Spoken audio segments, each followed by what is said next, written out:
नमस्कार, मैं दीपक गोठी आपसे बात कर रहा हूं क्राइम रिपोर्टर यूट्यूब चैनल और भारत टीवी यूट्यूब चैनल पर। बात करेंगे आज हम दिल्ली नगर निगम के उपचुनाव की। दिल्ली में 5 उपचुनाव हैं। पांचों में कैंडिडेट अपना भाग्य आजमा रहे हैं। पिछली बार जो चुनाव हुए थे उसमें 4 सीट आम आदमी पार्टी की झोली में गई थी और 1 भारतीय जनता पार्टी की। हालात अब भी कुछ मिलते जुलते ही हैं। लोग शायद अभी बदलाव की मुद्रा में नहीं हैं, लेकिन जोर सभी लगा रहे हैं, जीत का दावा सभी कर रहे हैं।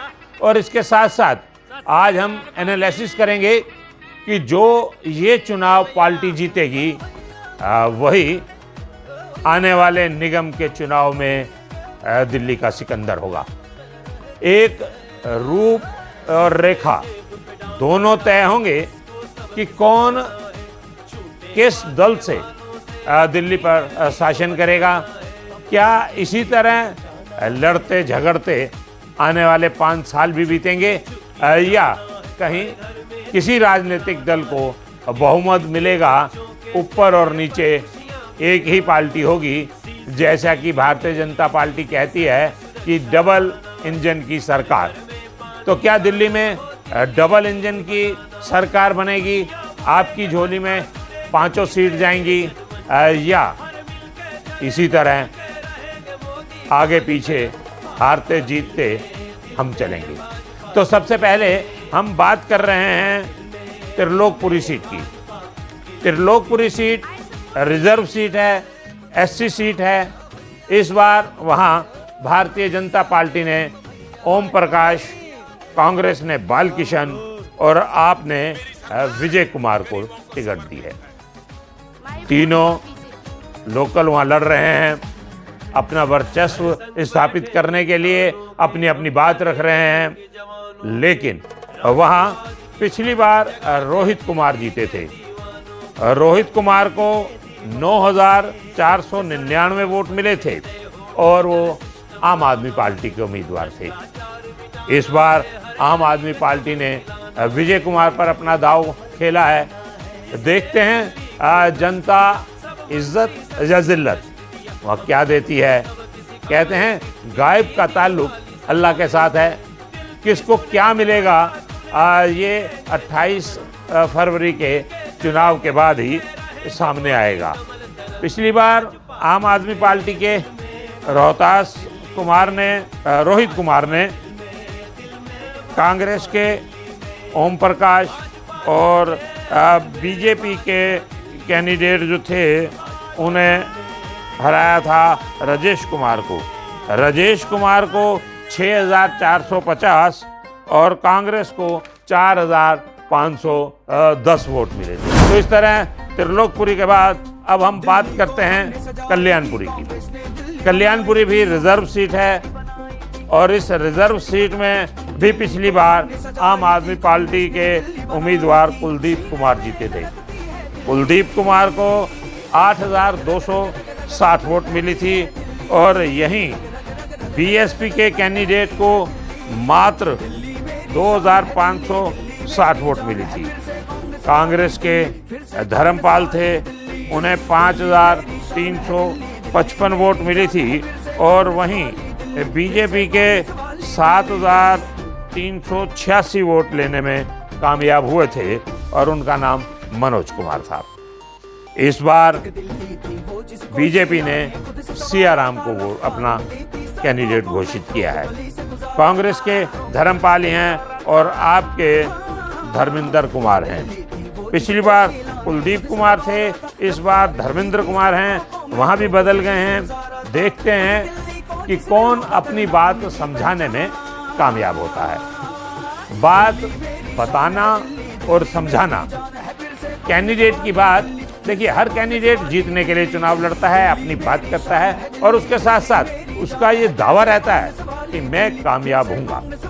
लेकिन किसे जनता सरताज बनाती है। और अब हम बात करते हैं 3 सीटें रहेगी जो वो तीनों जनरल सीट हैं।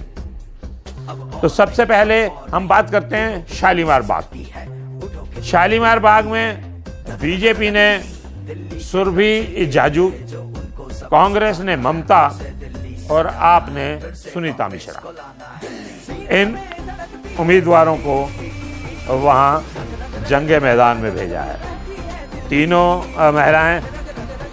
कमाल की बात यह है, जनरल सीट है शालीमार बाग की, और यहाँ जो पिछली बार जीते थे वो बीजेपी के तिलक राज कटारिया जीते थे। देखें कि वहाँ क्या होता है। हालात वहाँ भी ऐसे ही हैं कि लोग शायद बदलाव की मुद्रा में नहीं है। मुझे ऐसा लगता है कि रोहिणी के 5 सीटों पर बीजेपी अपना वर्चस्व कायम रखने में हो सकता है इस बार कामयाब रहे, क्योंकि पीछे के अगर इतिहास को देखें तो रोहिणी भाजपा समर्थित ही रही है। अब हम बात करते हैं रोहिणी 32 की। रोहिणी, अब मैंने 32 इसलिए कहा वार्ड नंबर क्योंकि वहाँ 5 वार्ड हैं। यहाँ राकेश गोयल बीजेपी से हैं, कांग्रेस से मेमवती बरवाला हैं और आप से रामचंद्र। यहाँ मेमवती बरवाला अपने आप में मजबूत कैंडिडेट है। जब एकीकृत एमसीडी थी तो मेमवती बरवाला वहाँ से निगम पार्षद थी, और निगम पार्षद होते हुए मेमवती ने अच्छा काम किया था। मिडिल क्लास फैमिली से हैं, लेकिन जनता के दुख दर्द में शामिल रहते हैं। पिछली बार वहाँ राकेश विजयी हुए थे जो बीजेपी से थे, और कांग्रेस के अजय राणा थे, वो हार गए थे, और आपके बलदेव सिंह थे, वो भी चुनाव हार गए थे।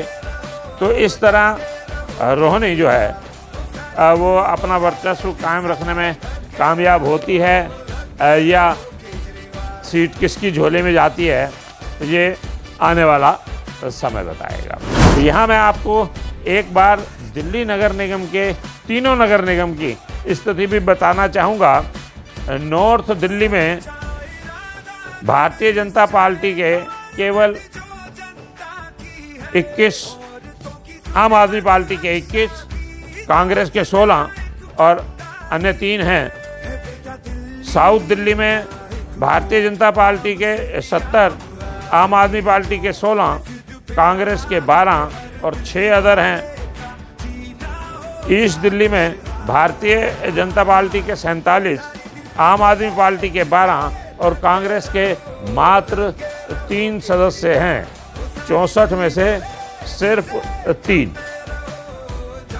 स्थिति गंभीर है यहाँ, और यहाँ भी उपचुनाव है, और उपचुनाव में 2 दिग्गज जो हैं उनका भविष्य दांव पर है। एक तरफ चौधरी मतीन हैं, जिनका राजनीतिक भविष्य इसी सीट पर दांव पर लगा हुआ है, और दूसरी तरफ हाजी इशराक हैं। पूर्व में वो विधायक रहे हैं, उनकी टिकट कट गई और वहाँ अब्दुल रहमान को टिकट मिली और वो विजयी हुए। निगम खाली हुई और वहाँ पुराने विधायक हाजी इशराक को आपने अपना उम्मीदवार बनाया। वहीं बीजेपी ने मोहम्मद नाजिर अंसारी और कांग्रेस ने चौधरी जुबैर को अपना कैंडिडेट बनाया। चौधरी जुबैर चौधरी मतीन के जहाँ बेटे हैं, वहाँ उस क्षेत्र में अपना युवाओं में वर्चस्व भी रखते हैं। लेकिन एक तरफ बुजुर्ग और एक तरफ युवा, 2 पीढ़ी की लड़ाई है। इन 2 पीढ़ी की लड़ाई में जहाँ एक और ये समझाना जरूरी होता है कि बुजुर्ग के साथ चलने में आदमी कुछ सीखता है, तो वहीं युवा के साथ चलने में उसमें जोश आता है। अपनी अपनी बात कहने में दोनों सामर्थ्य हैं। जनता दोनों को चाहती है, लेकिन असमंजस में है कि वो किसकी ओर आए। अभी पूरा क्षेत्र शांत है, लेकिन अगर भीड़ देखी जाए तो चौधरी जुबैर के साथ है। क्या होता है फैसला जनता 28 को करेगी। मैंने पिछली बार भी कहा था कि अंतिम दौर में मैं आपसे बात करूंगा और आपको इन 5 सीटों का एनालिसिस बताऊंगा कि किस सीट पर क्या होगा। मैंने सारी सीटों का निष्कर्ष आप तक पहुंचाया और आपको एक बात ये भी कही कि ये दिशा तय करेगा कि किस तरफ जनता का रुख है। आने वाले केवल 10 महीने की बात है, ये 10 महीने का चुनाव है। इस उपचुनाव के बाद जनता का रुख किस राजनीतिक दल की ओर होगा, ये 5 सीटें बताएंगी। वही सिकंदर, वही राजनीतिक दल आगे बढ़ेगा जिसे सफलता प्राप्त होगी। और सफलता, मुझे ये लगता है कि गायब का ताल्लुक अल्लाह के साथ है। भगवान ही जानता है कि छुपी हुई चीज किसे मिलेगी। तो इस आशा के साथ कि जनता जनार्दन जो है वो सही फैसला करेगी, अपने लिए सही उम्मीदवार चुनेगी और सही व्यक्ति को विजयी बनाकर निगम में भेजेगी। जय हिंद, जय भारत।